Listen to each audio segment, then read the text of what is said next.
The internet is not the problem, it is a mirror.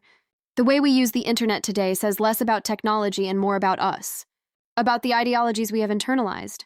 Most people no longer use the web as a network, but as a stage. Everyone builds an avatar, a brand, a storyline, a main character, with the hope of turning attention into money, likes into reach, reach into income, parasocial closeness as a business model. This is not individual failure, it is adaptation. In a world where everyone is under pressure, the smartphone feels like a lifeboat. Others are making it, people think. Why not me? So we optimize ourselves.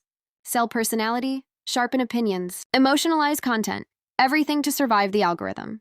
The internet becomes the perfect extension of capitalist ideology, competition instead of cooperation, visibility instead of substance, me against the others. Whoever wins was better. Whoever loses just didn't try hard enough. Main character syndrome is not a personality flaw. It is social Darwinism in digital form.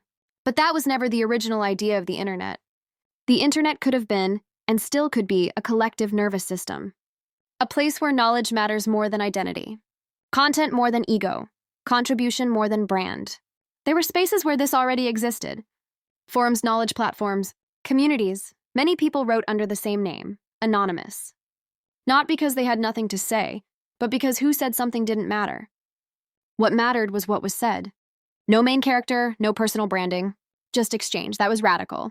And it still is.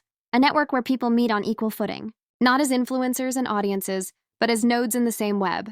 One knows something about permaculture, another about open source software, someone else about trauma healing, craftsmanship, medicine, law. Knowledge flows horizontally, not hierarchically. That kind of internet would be dangerous for existing power structures, because cooperation scales better than competition. Shared knowledge cannot be monopolized. Collective intelligence is hard to control. And that is exactly why the internet was slowly reshaped, away from exchange toward self-marketing. Away from we toward me, not through force, through incentives.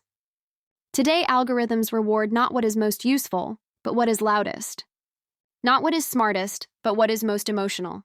Not cooperation, but polarization. And we play along because we have to, just to keep up. So the question is not whether social media is good or bad. The question is, which ideology are we technically implementing? An internet built on main character logic reproduces capitalism.